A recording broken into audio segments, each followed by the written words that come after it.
Welcome back, everyone. This is part 2 of our series on PTZ cameras. In part 1, we covered the basics, what PTZ cameras are, how you can use them, and some basic setup ideas. For part 2, though, we're going to show you everything that's around us today and how PTZ cameras can be scaled up into truly powerful setups.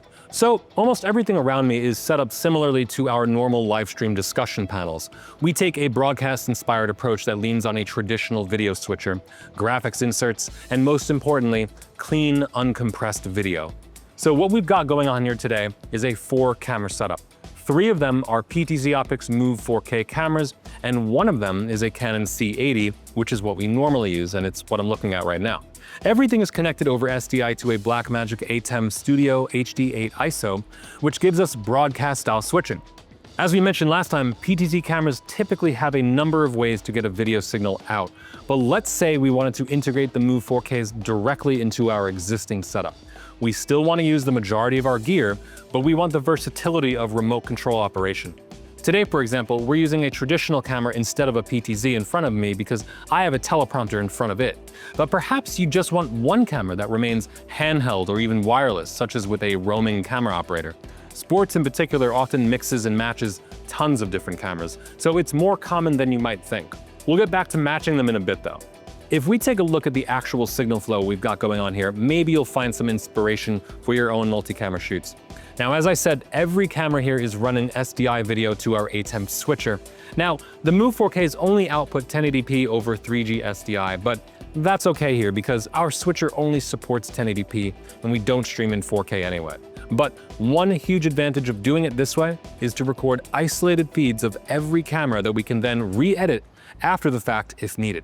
Audio, usually, is run from individual mics into their own mixer, which then gets fed into the ATEM switcher. For today, we're recording audio on its own because, well, it's only me here, so we're just keeping it simple. Now, as for the PTZ cameras themselves, this is where it gets interesting. Over in our control center, right behind me, is a network switch that's at the heart of pretty much everything going on here.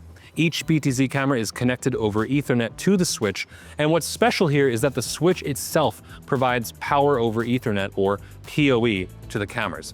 The Move 4Ks require PoE Plus to be exact, which supplies 30 watts of power, so if you're interested in this kind of setup, make sure you've got a capable switch. But it doesn't end there. Our SuperJoy controller, which we looked at in part 1, is also connected to and powered by the switch, meaning we don't need to use any dedicated power adapters for the PTZ cameras or the controller. The cameras are controlled over IP, so the same Ethernet cable powering the cameras also provides control.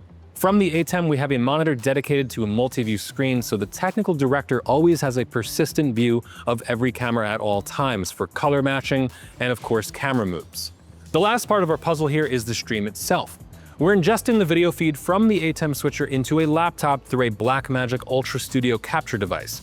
The stream encoding is done on OBS, which we'll talk about in a bit, but from an operator's perspective, the advantage to this setup is that you have immediate access to the web interfaces for both the controller and the PTZ cameras if you need them, which could be useful for IP management when you're making adjustments to the cameras. So if you're looking to integrate PTZ cameras into an existing multi-camera setup or build out a robust setup that uses both traditional and PTZ cameras, this is the way to go.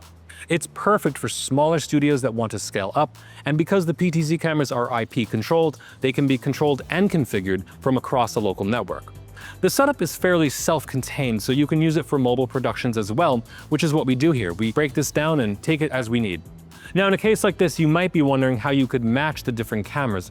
Well, you won't get a perfect match, of course, but there are some key things you can and should do to get them as close as possible. First, if it wasn't obvious from the start, make sure your basic settings such as resolution, frame rate, and exposure match. In our case, we're outputting 1080p at 30 FPS to match across the board. PTZ cameras are often also set to auto expose and auto white balance out of the box, so make sure to switch over to manual exposure, especially if you're in a controlled environment like a studio, such as this. Matching any camera primarily comes down to color and arguably sensor size. Now, we technically have a full-frame cinema camera in front of me, so one easy change we could make is to crop the sensor to Super 35 mode, which would be a little closer to the Move 4K's smaller sensor, but we didn't do that here. The more important change is going to be the color profile. PTZ cameras generally don't have much in the way of color profile options, though you can change basic things like brightness, saturation, contrast, sharpness, hue, and of course the basic white balance adjustments themselves. Because you have less flexibility with color here, you're better off getting the cinema camera to match before going to the PTZ cameras. Start with a video-centric color profile. On the C80, we found that the C709 profile, although not super contrasty, was a very good out-of-camera preset, which reserves much of the camera's dynamic range and lets us have more flexibility when we're looking at the Move 4Ks. If you're editing after the fact from ISO recordings, you really can just dial the look in for the perfect match after the fact, but for live streams, you really need to take your time to get this right. So, about live streams, what options do you have? Well, many PTZ cameras these days, including the PTZOptics cameras we have here today, can technically stream straight from the cameras themselves. For very simple internal setups, you can actually directly access the camera over IP, which is always running, by the way. The web UI we've shown is one way to do this, but you can also type the camera's RTSP address into a player like VLC and simply bring up a live feed. This is also an easy way to get an additional preview feed in a multi-camera setup. Another simple setup is to directly stream to an RTMP address from the camera. This method requires a computer to set up, but the stream and encoding is done within the camera, so you don't need a computer dedicated to the actual stream.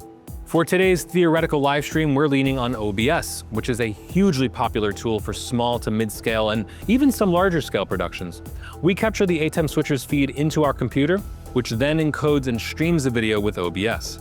Now, you could do this with a dedicated hardware encoder too, and there are many options out there, but doing it from a laptop gives us a lot of extra flexibility and additional control over the web UIs for the PTZ cameras. It's kind of all at our fingertips. All the configuration can take place from one location. We're going to revisit OBS one more time in just a minute. Now, back in part 1, I mentioned that an Ethernet connection can provide power, control, and video. No, I'm not just talking about compressed preview feeds like in the UI. I'm talking about NDI video, which is broadcast quality video run across IP.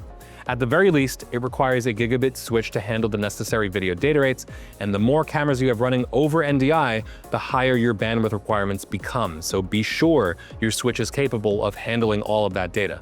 NDI video can be accessed anywhere on the local network, so in this example, we haven't even changed any of the physical wiring. We're already connected to the switch. So instead, we have this NDI plugin for OBS that lets us view the NDI feed directly in OBS, no capture device needed. For multiple cameras, you can create new scenes within OBS, each with their own NDI sources, and then switch between the scenes. You can create similar setups in other streaming programs such as vMix or Wirecast, and you can even customize the SuperJoy controller to send switching commands to some of these programs for control that's more reminiscent of a dedicated video switcher. Seriously, the options are limitless, and this level of control over just one wire makes truly remote control possible. With more sophisticated network management, you could, in theory, connect to a network remotely over a VPN and control your PTZ cameras from absolutely anywhere. You could create extensive remote multi-camera installations in places such as stadiums, performing arts centers, houses of worship, conference rooms, or you could pack it all up and set up anywhere with minimal cabling and consolidated controls. So that's it for our two-part look at PTZ cameras. I hope this gave you an idea of what you can do and how you can scale a PTZ setup from one person to an entire crew. Let us know in the comments below how you might use PTZ cameras in your next production. I'm Doug with B&H, and I'll see you next time.